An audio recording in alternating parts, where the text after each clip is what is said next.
Supreme court के मुख्य न्यायाधीश पी सदाशिवम ने एक लॉ ग्रेजुएट द्वारा शीर्ष अदालत के पूर्व न्यायाधीश पर यौन उत्पीड़न के आरोपों की जांच के लिए 3 जजों की एक समिति गठित की है।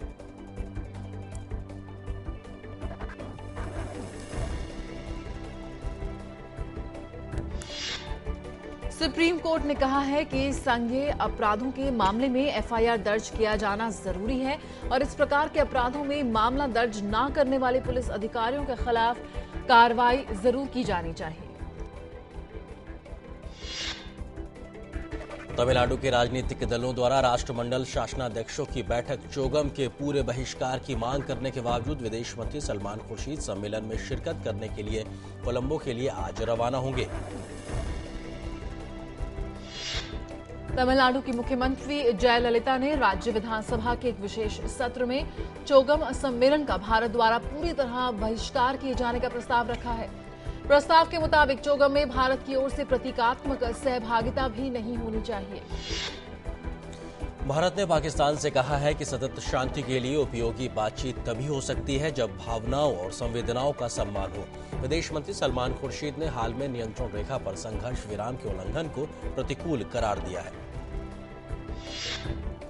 कांग्रेस नेता सचिन पायलट आज छत्तीसगढ़ के रायपुर में और जेडीयू अध्यक्ष शरद यादव अंबिकापुर में चुनावी रैली करेंगे। भाजपा अध्यक्ष राजनाथ सिंह मध्य प्रदेश के इंदौर में चुनावी जनसभा को संबोधित करेंगे।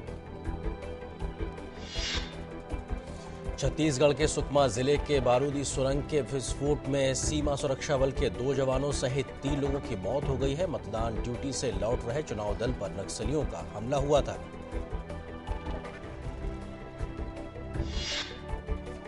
आप पार्टी के संयोजक अरविंद केजरीवाल ने विदेशी चंदे के मामले में कहा है कि उनकी पार्टी पर दोष साबित होने पर वे कोई भी सजा भुगतने के लिए तैयार हैं।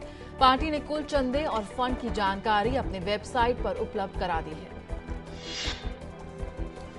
तेलंगाना के मुद्दे को लेकर आंध्र प्रदेश के 5 राजनीतिक दलों ने कल बने मंत्री समूह को अपने सुझाव दिए हैं, तो आज जीओएम ने राज्य के 3 और राजनीतिक दलों को बातचीत के लिए बुलाया है।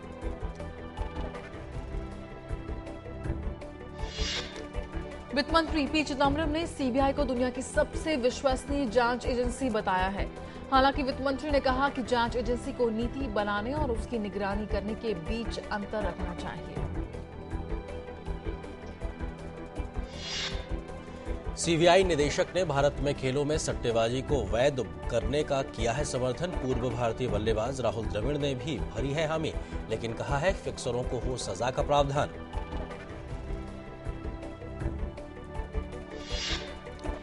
पूर्व राष्ट्रपति एपीजे अब्दुल कलाम ने इसरो के मंगल अभियान की सफलता की उम्मीद जाहिर करते हुए कहा है कि पृथ्वी, चंद्रमा, मंगल से जुड़े अभियान मानव जाति के लिए अपने पड़ोसी ग्रहों तथा जीवन के दूसरे ठिकानों की संभावनाओं की तलाश के लिए जरूरी है। सीबीआई की एक अदालत साल 2008 के आरुषि हेमराज के दोहरे हत्या मामले में अपना फैसला 25 नवंबर को सुनाएगी। आरुषि के माता-पिता राजेश तलवार और नुपुर तलवार मामले में अभियुक्त हैं।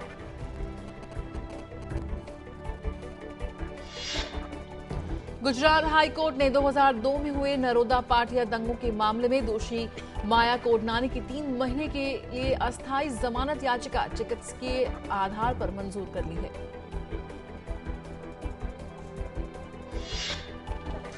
फल और सब्जियां महंगी होने से इस साल अक्टूबर में खुदरा मुद्रास्फीति की दर बढ़कर 10.09% हो गई है। ऐसा 7 महीने के बाद हुआ है जब खुदरा मुद्रास्फीति की दहाई के आंकड़े में पहुंच गई है।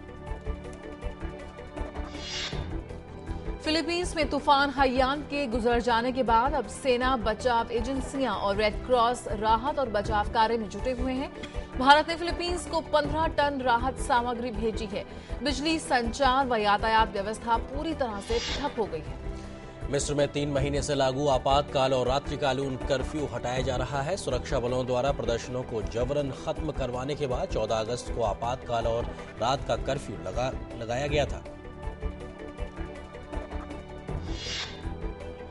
चीन की सत्तारूढ़ कम्युनिस्ट पार्टी ने आर्थिक वृद्धि में गिरावट को थामने के लिए संसाधनों के आवंटन में बाजार को निर्णायक भूमिका देने के लिए नए सुधारों को लागू करने की मंजूरी दी है।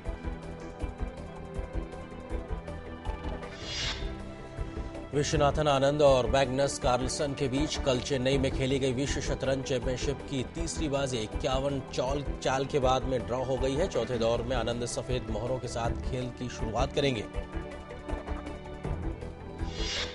वेस्ट इंडीज के खिलाफ 3 एकदिवसीय मैचों के लिए भारतीय टीम की घोषणा। तेज गेंदबाज ईशांत शर्मा और विनय शर्मा टीम से बाहर। धवल कुलकर्णी और मोहित शर्मा को 15 सदस्यीय भारतीय वनडे टीम में जगह मिली।